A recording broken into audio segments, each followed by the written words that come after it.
Josh Duggar is headed to trial. Lawyers for the disgraced former reality star have been working for months to try and have Josh's case dismissed. It became clear early on that their main goal in having Josh's trial date pushed back was not gaining more time to prepare, but searching for loopholes that would prevent the case from going to trial at all. And to their credit, they tried just about everything. The defense argued that a photo of Josh's hands should be ruled inadmissible, as cops violated his civil rights by making him pose for the pic.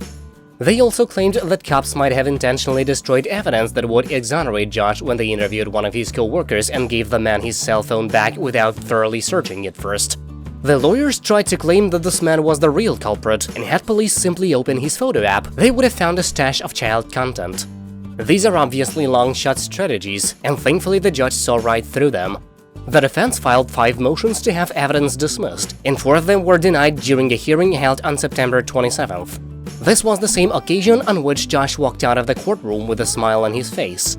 At the time, many media outlets speculated that he had received good news from the judge. Now, however, it seems that Josh was simply maintaining a facade for the sake of the TV news cameras, and it may have been the moment when he realized he really is going to prison. Now, U.S. District Judge Timothy L. Brooks has written a lengthy memo explaining exactly why he denied the motions, and reading the judge's statement hopefully led Josh to the realization that his fame and his father's money aren't gonna help him here. All motions were denied from the bench following an in-person evidentiary hearing on September 27, 2021, Judge Brooks wrote. The court has orally explained its reasons for denying the motions. The following order provides further explanation. To the extent anything in this order differs from what was stated from the bench, this order will control.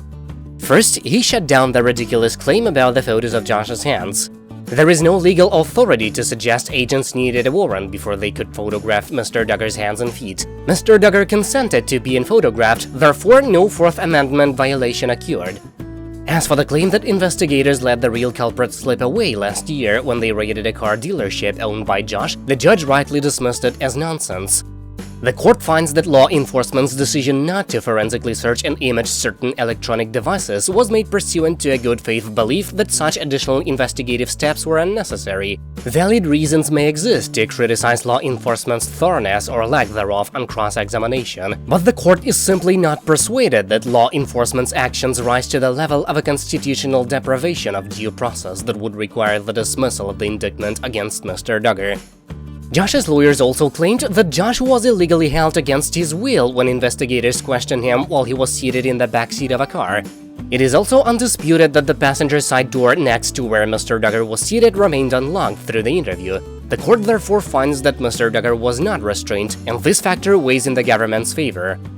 In their unlikeliest Hail Mary attempt, Josh's attorneys claimed that the investigation into his alleged crimes was unlawful, as the agents who conducted it were acting under someone who was improperly appointed as acting secretary of the Department of Homeland Security. Not surprisingly, the judge dismissed that claim as frivolous, adding that there is no legal support for Mr. Duggar's claim that an indictment handed down by a properly impaneled grand jury would be subjected to dismissal due to an alleged appointment clause violation. Josh is due back in court for a pre-trial conference beginning November 16th, and his trial is set to begin on November 30th.